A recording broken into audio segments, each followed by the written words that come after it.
You're listening Ron and Don Show. to the Ron and Don Show. And yes, my dad's pretty annoying. All right, look out now. Here we come, the Ron and Don Show, episode number 35. And we just want to thank everybody for tuning in and really thank our partners at Les Schwab. They heard your plea. Now you got three episodes of the Ron and Don Show each and every Wednesday, Thursday, and Friday. And here we are, hot into the holidays. And Ron, I got to ask you, when I started building a house a couple of years ago, I would, if I needed a kitchen sink, if I needed a new toilet, a lot of stuff I would just order online. And one of the reasons I would order online, the stuff you can order online, better selection, and sometimes better quality than things that you can find in a brick and mortar store. One of the biggest problems that I had though is when somebody in the neighborhood figured out what I was doing. I ended up having to buy, in fact, there's a toilet that I had to replace 3 times because a porch pirate came and got it. And then I had a particular sink, a kitchen sink, and the porch pirates, they love sinks. And I had 4 different sinks that were stolen off the porch before I finally ended up with the sink that I was going to install in my house. So it became a real issue and a real problem, especially if you're consistently getting packages all the time. And this is happening all around the country right now. In fact, this was a problem in a place called Hazelwood, which is a suburb right outside of St. Louis. And there's a family there. They were just getting sick and tired of people that were stealing diapers off their porch because they would have diapers that would be dropped off each and every week. And I used to do that when my son was a little baby. And in fact, who knows, when I'm 70 years old, maybe I'll continue having diapers delivered to my house for me. So, because he's going to have to change my diaper at some point. We've talked about that. Anyway, this family got sick and tired of it. And they said, you know what we're going to do? Is they pulled out some of the diapers and then they inserted some of the feces from the baby in the family. They inserted those back in the diapers and then they sealed up the diaper box. And the next thing you know, the next day, the porch pirates showed up. They stole the box full of diapers, which is now also a box full of feces. And as a result of that, they say it has curbed the porch pirates from showing up at their house and stealing more diapers and more stuff that's being delivered. The police in Hazelwood are saying that they're not encouraging this. And at the same time, just knowing some people in law enforcement, they have to love the fact that people are fighting back when it comes to porch pirates. And I think we all would have loved to have been there when the diapers were opened up and the baby's feces were presented to those porch pirates. This particular family also installed one of those Ring cameras that looks like a doorbell, so they could take the footage of the diaper poop thief and send that to the police. They did make an arrest in this case. I've seen those a lot now of the Ring cameras at the front doors because we tour so many houses now. You see it all over the place. I did the old school thing, and this was happening to me in Seattle, in my condo in Seattle. People were just coming. People steal everything over there if it's not nailed down. I had a guy steal a cooler. We talked about that one time. Cooler. I had done a barbecue. There was a cooler. It still had. I was waiting for all the ice to melt so I could drain it out. And some dude, I caught the guy stealing my red Coleman cooler full of beers. I'm like, what are you gonna do with like 10 beers and what are you waters? going to do with your 10 beers? Because you don't even like beer. I don't even like beer. It's so, just the fact, though, that you took your cooler. You didn't like it. Yeah. So I just did the old school thing and got a mailbox service that I pay for monthly. So when I know that I have a package, I can get it delivered there. Someone can sign for it. They put it behind a counter and it's a secure place.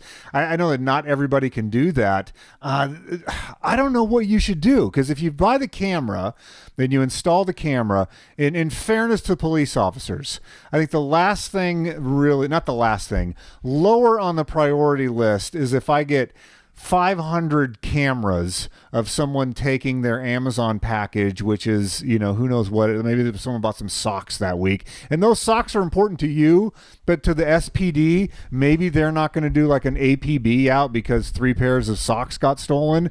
And so it's a relatively low stakes crime. Your situation is different in that, when a toilet or a sink shows up and it's in a big box, that those are obviously items that are a lot more expensive. So I get it that there's a range of prices on this.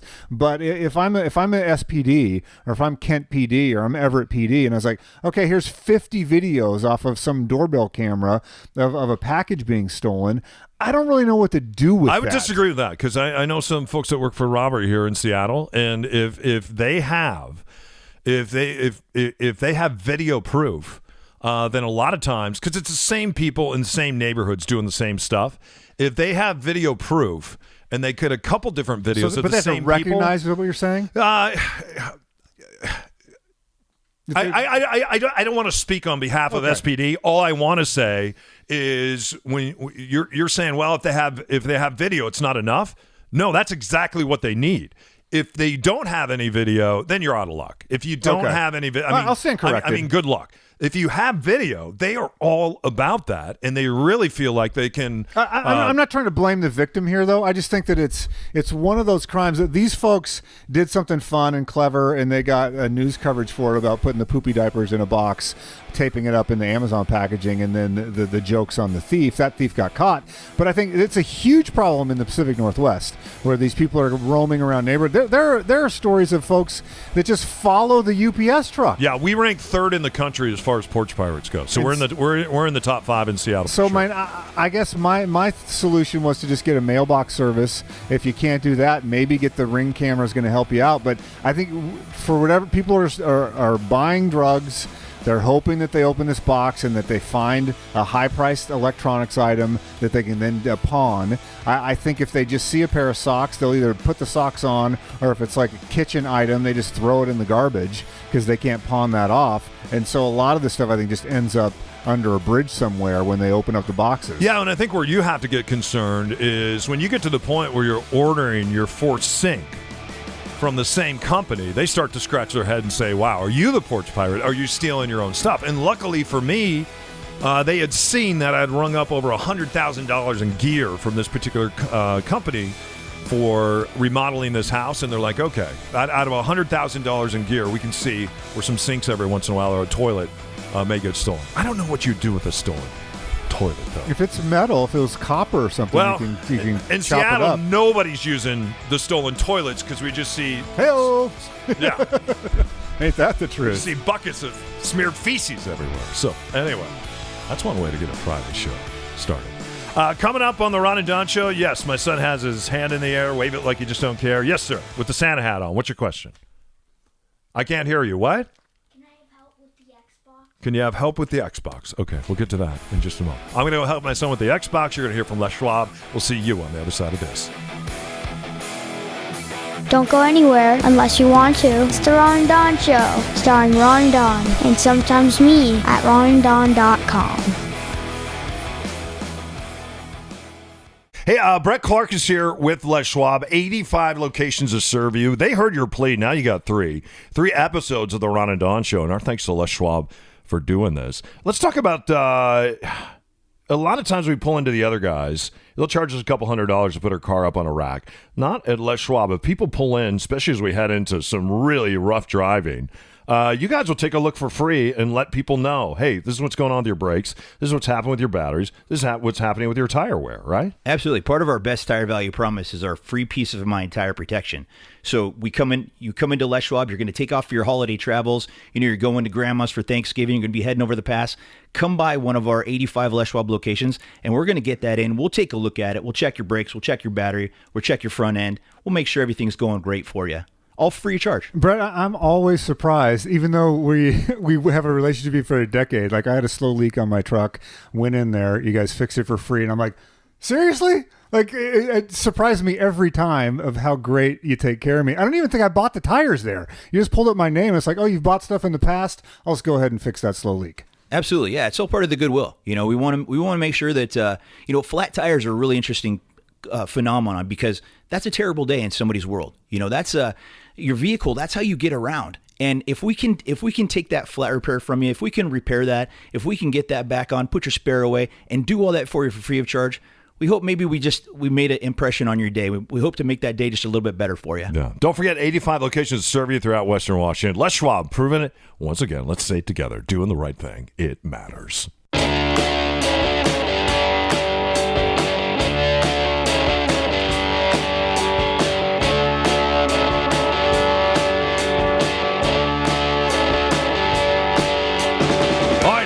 heading into the holidays. Happy holidays to you. Episode number 35. I got a quick question for you. Sure. Do you find as you get older, as a man, heading towards 50, are you crying more? Or are you crying less? And do you consider yourself a crier or a non-crier? I don't think I've seen... You sprung this on me, so I'm trying to track.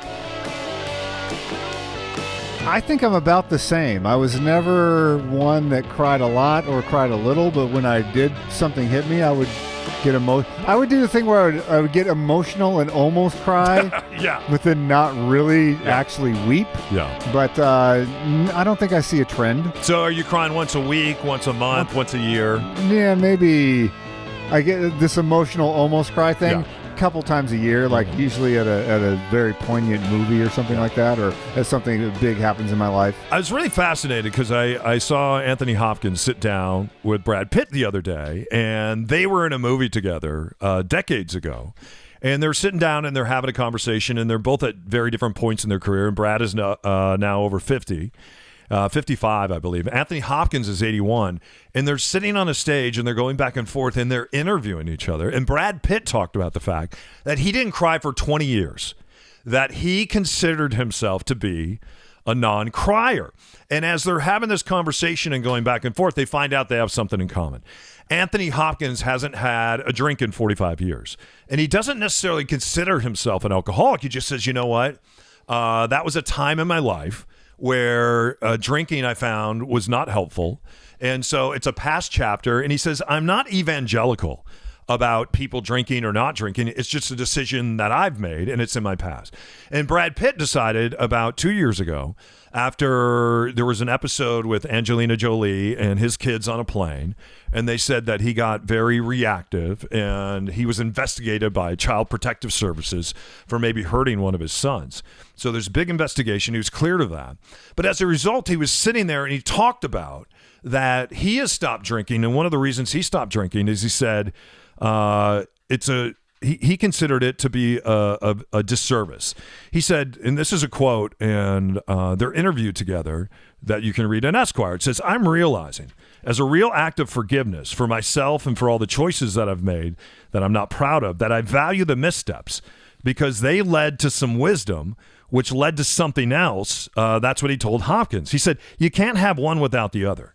He said, I see it as something I'm just now getting my arms around at this time in my life, but I certainly don't feel like I can take credit for any of it. And then Hopkins went on and brought up his struggles with alcohol. And then he finished with this. He said, he went on to reveal that he said, I haven't cried in about 20 years. He said, but when I stopped drinking, I started crying. And Brad Pitt says, as he gets older now, he just feels things more deeply. When he sees his child do something, or when he sees something on the news that bothers him, or he sees a beautiful piece of art because he really loves art and architecture, he says that it brings him to tears. And Anthony Hopkins told him, he said, you know what, just prepare for more of that because as you get older and as you remain more open, he says he cries sometimes on almost a daily basis. And this might sound trite, but I have some sympathy for Brad Pitt in this regard. He was quite young when he stormed the scene in Thelma and Louise. If you remember, I think that was his first movie role, and he was sort of this specimen of a human being where he had his shirt off and he was like a lust object for Thelma and Louise. He still is. He still looks great with his shirt on. And then he just had a meteoric rise in fame from that movie onward. And the desire to want to escape that in some way, shape, or form has to be huge. Like the type of fame that Brad Pitt and Angelina Jolie, the level that they had and have, is, I mean, you can't go to a store. You couldn't leave your house in the morning. There, paparazzi everywhere. Like that type of environment, I can understand the drive to say, what can I do to kind of numb this a little bit? What can I do to escape? It's non-stop anywhere in the world. Like they can't go on. That's why they were on a private plane, is because when you're Angelina Jolie and Brad Pitt, you just can't walk up to the Delta counter and grab a couple tickets and stand in line. Like, it would be a mob scene at any airport in the world, basically. So, like, I feel for him reaching for something or having a desire for something to say, how can I numb this a little bit? How can I escape this reality a little bit? And people might go, oh, well, yeah, it must be nice to be on your private jet and be super famous. But no, I have a sympathy for that because he's a human being, and the amount of pressure that he was carrying, obviously should not have taken it out on his kid.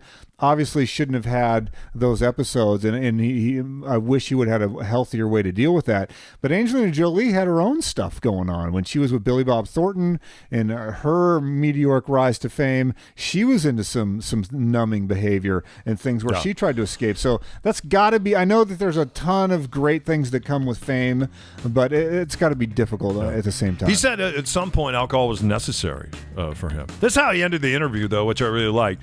Brad Pitt, he said. Then he noted, it's about what you do after a mistake is what really matters. He says, we've always placed great importance on the mistake, but the next move, what you do after the mistake, that's what defines a person. He says, we're all going to make mistakes, but what is the next step? And we don't have a culture.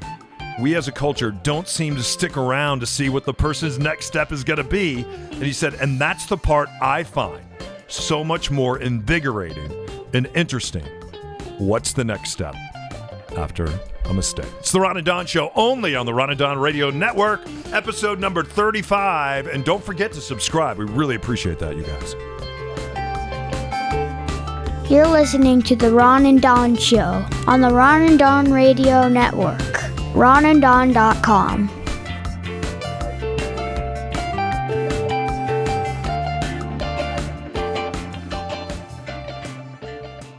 Well, hey, you guys, here we go into the winter driving months here in the great Pacific Northwest, as my son used to say. You know what I did last fall is I stopped by Les Schwab Tire Center, and I said, could you put the new Mazama open-range tires on my 4Runner?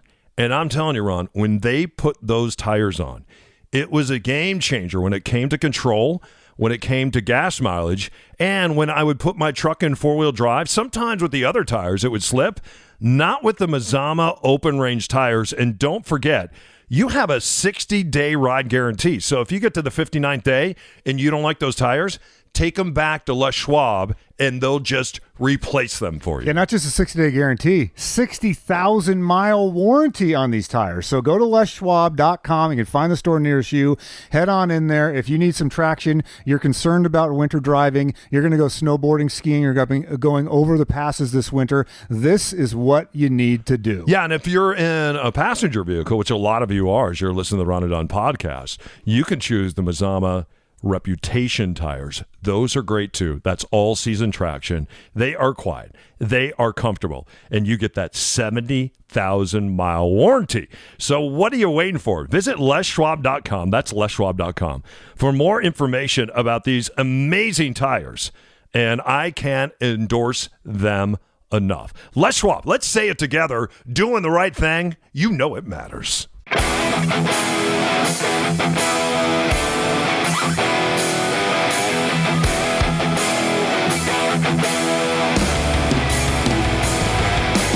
For over a decade now in the Ron and Don Nation, we've had a great relationship with Les Schwab.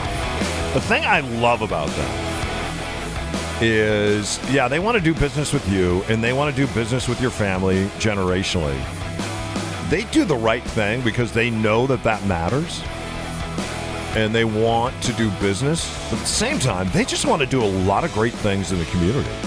And they want to take their 85 stores, and they want to leverage that, because they want to make sure this holiday season that there's not one child out there that is left without a toy. And it doesn't matter what you're celebrating for the holidays. I always love that Dave Ross said this, that a gift is really a symbol. And it's a symbol that we in the community have not forgotten about you. And when he shared that a number of years ago, I've never forgotten that. I think it's really true. There's a lot of wisdom in that. Brett Clark is here right now. Brett, that's true, isn't it? When it comes to a toy, it's a symbol that, hey, we have not forgotten about you. And that's why each and every year, you guys are partnering with who this year? You're partnering with the Ron and Don Nation. Mm-hmm. I think Q13, too. Q13, we partner with them. We partner with the Forgotten Children's Fund. as well as 11 other local charities to ensure, just like you said, that no child is forgotten, that every child is remembered on Christmas. Yeah. So what do you want people to do as we head into the holidays here? And they're like, yeah, I hear you, Brett. I want to be a part of that too.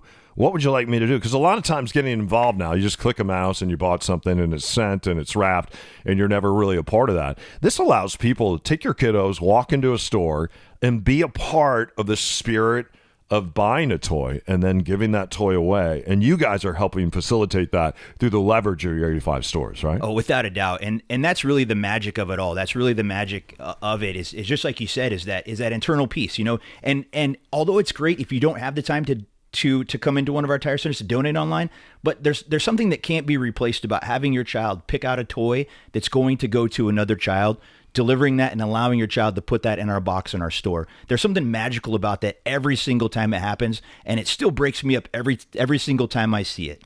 So, Brett, are there categories that typically sort of fly under the radar where every year in, you're like, we get a lot of stuff for 3-year-olds, and we get a lot of stuff for whatever? Is there like a blind spot that maybe people could attach to and go, oh, I can take care of that age or that specific profile? There is. That age group is always, every year, is 15 to 17 years old. Those are always the kids, boys and girls, that always seem to get lost. Everyone likes to go pick out the plush toy and bring it down, for the younger child. But those kids at that 15 to 18-year-old bracket always seem to kind of fall within the cracks. Yeah. So tell us what you want people to do. They're listening right now. They're saying, Brett, I'm with you. I know that there's a tire location probably in my community, leschwab.com. You'll see that there's 85 locations to serve you. What would you like us to do? How can we respond to this? Well, what we'd like you to do is to bring an unwrapped gift down into our tire centers. And we want to meet you. We want to shake your hand. We want to thank you. Because you're part of something magical. You're part of something absolutely wonderful, is to make sure that no kids get forgotten each year. Yeah. And then where do these toys go? And do they ultimately end up wrapped and under a tree somewhere? Or They do. One of the things that we take a lot of pride in is the toys that are donated in your community stay in your community. We're set up in 12 different communities. So if you're in Skagit County, if you're in Kitsap County, if you're in King County, you donate to our tire center, and those toys are going to stay in that community. So, Brett, I've always been curious because I've watched you guys pull up in the Les Schwab vans, and I've watched the guys unload thousands of toys. But I've never been able to ask you, what happens when they get back to their stores? Like, what's the conversations like when they're in the break room or when you're driving away and you guys just delivered happiness? Literal happiness to hundreds or thousands of kids? There's a lot of high fives and a lot of handshakes, because we know that we've done something important. Doing the right thing matters is not only our slogan, but it's our way of life. It's who we are professionally. It's who we are personally. And it really kind of personifies that for us. So each one of us, the 85 stores, not only the managers, but all the employees and even the customers can all feel good because we did something special again this year. And it's probably cool for them to have a story to take back to their store. And say, Absolutely. hey, we just offloaded all these toys that we gathered. It's got to feel good for everybody. We all have amazing stories that are all in our hearts each year because of the generosity of our customers, your listeners, and our communities. How much time do we have if we want to get a new unwrapped toy to one of the 85 locations? Well, we've got this thing kicked off. It's in full force. We have until December 17th to get these toys into the tire centers so that we can get them out to kids by Christmas time. Yeah. And then, as Ron said, I've seen them come 10, 15, 20 trucks at a time, loaded with toys, loaded with bikes, loaded with helmets, kids of all ages, all around Western Washington, making sure that every child gets a toy. And I know that the folks at Q13, they're great partners with you on this. Absolutely, yeah. So our thanks to them. LesSchwab.com, doing the right thing matters. Brett, thanks to you, and thanks to everybody in the Ron and Don Nation. Don't forget, when you stop by Les Schwab Tire Center, you can drop off a toy. They'll take your rig, throw it up on a rack, and go, wow, can you believe this? You still have 90% of your brakes. Let's bring the rig down. They'll just send you on your way. If you don't need work done, they don't do it at Les Schwab. Not like the other guys. They get a hold of your car. They're holding it hostage. You're not going to see your car for 3 years. Don't worry about that. They take great care of you and everybody in the Ron and Don Nation. And we are so happy to have them as one of our title sponsors. They heard your plea. Now you got three episodes of the Ron and Don Show each and every week. Wednesday, Thursday, and Friday. All right? It's the Ron and Don Show. Everything at ronanddon.com, leschwab.com. Let's make sure we get out to a tire center this holiday season and be a part of something bigger than yourself. Thanks.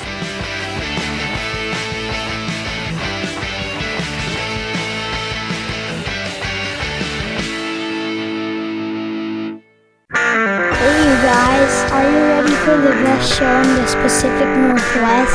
Here's my dad to his boyfriend and friend. All right, it's the Ron and Don Show, episode 35. Big shout out to Les Schwab. If you are needing to upgrade the winter tires and you go over the pass a lot, this is the time of year. Go into Les Schwab, say Ron and Don sent me. Look at my tires. Here's the thing that a lot of guys would be embarrassed to do. I don't know how to put chains on. Maybe it's been years. Go in and say, guys, teach me how to put some chains on this car. They'll do it there for you at Les Schwab. This I found super interesting because I think this dovetails with your life experience. Want to get your take on it. There's some criticism right now over the gifted program in the Pacific Northwest schools, and you were a guy that was in the gifted program growing up in school, believe it or not, and sometimes I got placed in these programs as well. And so they did an audit here in the Seattle School District specifically, and they found out if you happen to be a Caucasian, a white student, you are 18 times more likely to be in the gifted program than if you are a black student. And so they go through and they're looking at this and saying, okay, time out. Some parents are questioning what is going on here.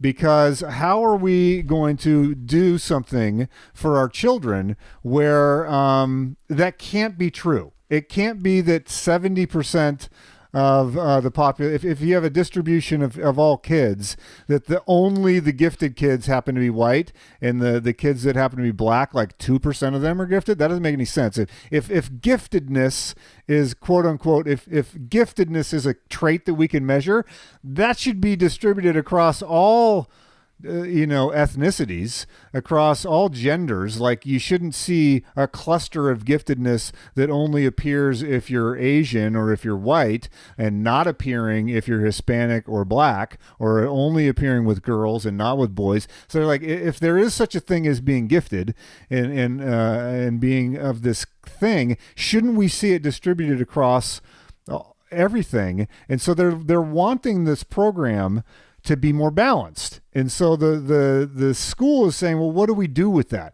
How can we guarantee that we're going to be balanced? So let's take this one step at a time. As someone that went through this, that I think that there's a place for this, because if you're a kid and you're always bored at school, I think the school does need to notice that and go, you're a smart kid, you're bored with the way this is being presented. We need to get you in a situation that is different than and more active. Yeah, great point, great story. Two words I don't like. I don't like gifted, and I don't like honors.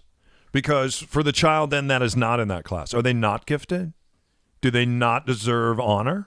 And of course they do. The other thing they just advanced learner. They just call it now. Yeah, and that's probably better. I think we have to be very careful with gifted and then what happens if you're placed in one of these classes and you struggle in these classes, or you fail, you get a D or an F, you are in an honors class or you are in a gifted class, and now as a result of being in the honor or gifted class, you flunked, and now we're sending you back to the class where there's no honor or where you're not gifted. So I think that that's a big issue, the way that we label things. And then also, and I've seen this with my son's school. My son goes to a school where the kids are primarily Caucasian.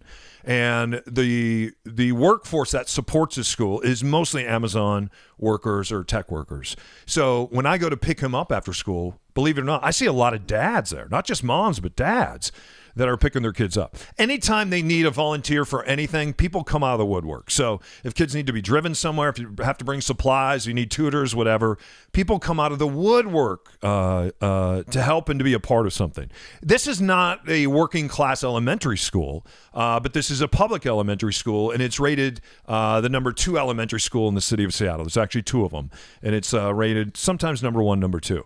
Some of these other schools where you really have working class families, where families can't come and pick up their kids after school or tutor or help drive or whatever it is, and can't help be a part of the PTA or give a lot of extra dough because they're working 3 jobs. That's really reflective when you go back in the teacher's class and you see the support that a lot of these teachers don't have. So you have a lot of teachers in working class neighborhoods where they don't feel the support, and guess where they'd rather go teach? For a lot of them, they would rather go teach in a neighborhood, maybe like an Amazon neighborhood where you feel that support. So now all of a sudden you're saying, hey, why are all the Caucasian kids or why are all these kids in this Amazon neighborhood? Why are they gifted, or why should they be part of an honors program? Where are the gifted and honored kids in other neighborhoods?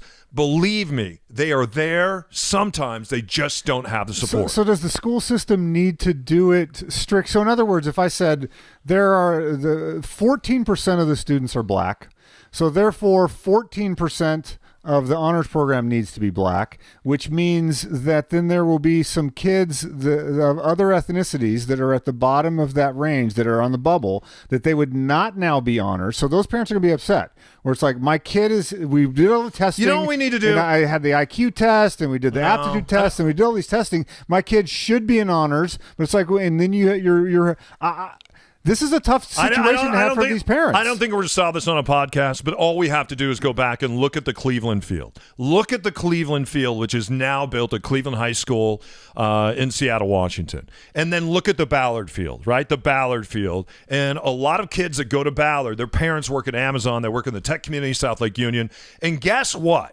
The money got passed to build both fields, and guess which field got built? The one in Ballard. Guess which one did not? The one in Cleveland. Guess what? The kids in Cleveland, mostly African American. Up in Ballard, mostly Caucasian kids. As a result of that, we have to do a better job of paying more attention, because the levy was passed, the money was there, and those kids in Cleveland and those parents in Cleveland, that administration in Cleveland, nobody was helpful toward them. And that's why we went on the rampage to get that field built. So I think a lot of the resources are already there. We just have to do a better job at paying more attention. And I think for a lot of parents out there, if you're at a school where your kiddo, there's already a lot of resources there, what about taking some time to say, you know what I'm going to do? I'm going to go to a different school in a different school district, and I'm going to volunteer my time there, or I'm going to give some money to the PTA there, or I'm going to help foster a child there. I think that could make a big difference. I just think, and I know this is probably pie in the sky, and there may not be the resources for it. I love pie in the sky. It's my favorite kind of pie. Yeah. Is not every kid learns the same. And so if a kid's bored with like, hey, memorize these 10 things and then repeat them back to me on a test, like their aptitude may be different. And so I just wish there was a way to spot that and say, yeah, you're not a great like fill in the bubble test taker, but man, you're super creative, or you're great with your hands, or you're super athletic, or whatever, you're super musical, to pull them out and get a kid that maybe they're gifted in a way that doesn't fall in line with these 4 tests that they have to take. And we have to make sure that we honor kids. For instance, I may be really good at taking a English test in what was called an honors class when I was in high school. The same high school, my older brother, may not be in that honors class, but he is out tearing apart the family suburban and shop class and putting it all back together. And guess what? It actually ran when he got done with it. And then ever since then, he has the ability to go out and to build things with his hands. My son has the same ability, when you see him with Legos, to build things with his hands. And as we look around, some of the trades, if you've hired a plumber lately, I had a plumber come over the other day to do a 1-hour job. It cost $600 to do it. And guess what? Because a plumber can charge $600 to do it, because there's not enough plumbers in the city of Seattle right now. All right? He's Ron. I'm Don. Keep your head up and your shoulders back again. Our thanks to Les Schwab. You demanded 3. You heard the plea, and now you have 3 episodes of the Ron and Don Show each and every week. Don't forget to subscribe. We really appreciate that. And also don't forget, Ron, we're licensed realtors, aren't we? We are. You can do a Ron and Don sit down. Email me, Ron at Windermere.com. He's Don O'Neill with 2 L's at Windermere.com. We're doing a couple sit-downs this week. It's really interesting to see where people are and what their plans are for 2020 and beyond. We can help you make some of those big decisions. Even if you're not ready to buy and sell, but you're thinking about retiring or doing something else, downsizing, upsizing, whatever it is, let's sit down. Let's have a conversation. Let's have a cup of coffee. Ron, myself, and you. All right? Reach out to us. Ron at Windermere.com. Don O'Neill at Windermere.com. Everything at RonandDon.com. We will see you on the next episode of the Ron and Don Show. And thanks for listening, you guys. Ron and Don. You good? Yeah. Okay, let's get